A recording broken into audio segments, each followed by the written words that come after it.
Welcome to our channel और तैयार हो जाइए रोंगटे खड़े कर देने वाली कहानी सुनने के लिए।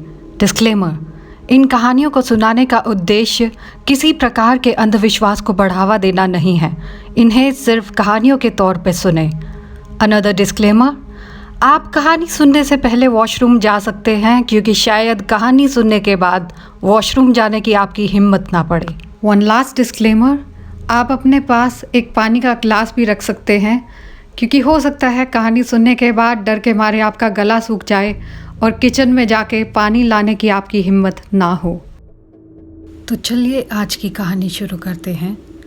ये कहानी है 19 साल की एक लड़की की। हम उसको विभा बुलाएंगे। विभा पढ़ने में होशियार और हर समय हंसी मजाक करते रहने वाली लड़की थी। पर विभा की ज़िंदगी रातों रात तब बदल गई जब विभा का परिवार पुराना घर छोड़ के एक नए घर में शिफ्ट हुआ। घर थोड़ा सा शहर से बाहर था और आसपास इतने घर भी नहीं थे। शायद यही कारण था कि उनको वो घर बहुत सस्ते में मिल गया।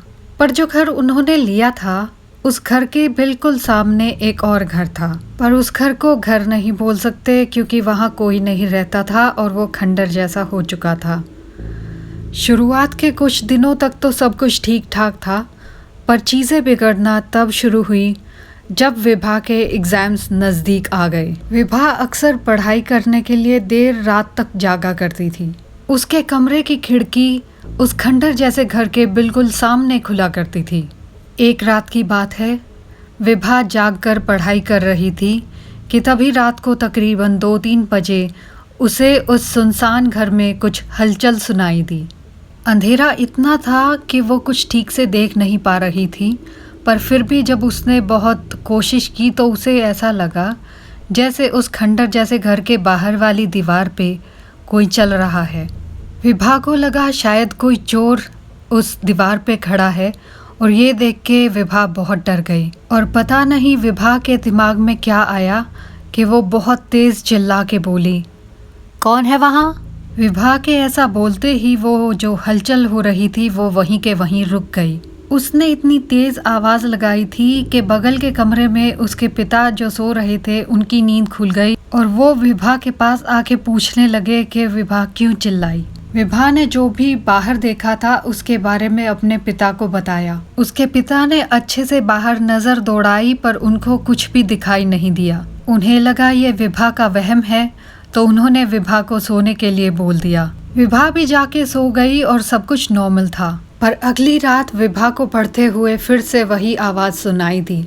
उसे फिर से ऐसा लगा जैसे उस खंडर जैसे घर के बाहर की दीवार पे कोई चल रहा हो। ये देख के विभा ने फिर से आवाज़ लगाई, कौन है? पर इस बार उसकी आवाज़ से वो हलचल नहीं रुकी। विभा ने अपने टेबल पे रखी हुई टॉर्च उठाई और बाहर उस दीवार की तरफ रोशनी की। जो विभा ने देखा उसे देख के उसके पैर वहीं के वहीं जम गए।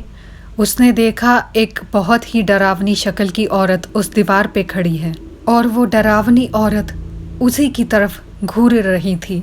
ये देख के विभा इतनी डर गई कि उसने जल्दी से अपने कमरे की खिड़की बंद कर दी।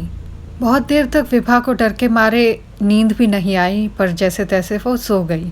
अभी विभा को सोए थोड़ा ही समय हुआ था कि उसे अपने सपने में वही डरावनी औरत दिखाई दी। वो औरत बहुत ही डरावने तरीके से मुस्कुराई और बोली, मैं हूँ। उसे देख के विभा इतनी डर गई कि वो सपने से चिल्ला के उठी। उस डरावने सपने से जागने के बाद डर के मारे कांपती विभा में इतनी भी हिम्मत नहीं थी कि वो एक पल भी उस कमरे में अकेले रुके। वो दूसरे कमरे में जाके अपनी माँ के पास सो गई। अगले दिन विभा ठीक से पढ़ भी नहीं पाई, क्योंकि सारे दिन वो उसी घटना के बारे में सोचती रही। और अगली रात फिर वो अपनी माँ के पास जाके कमरे में सो गई, और रात को फिर उसे उसी डरावनी औरत का सपना आया। उसने देखा जैसे वो औरत उसके बेड के पास खड़ी है, और उस औरत ने उसके पैर को खींचा और उसे घसीटते हुए अपने घर से निकाल के उस खंडर जैसे घर में ले गई। विभा को ऐसे लग रहा था जैसे वो कोई सपना नहीं सच में हो रहा हो।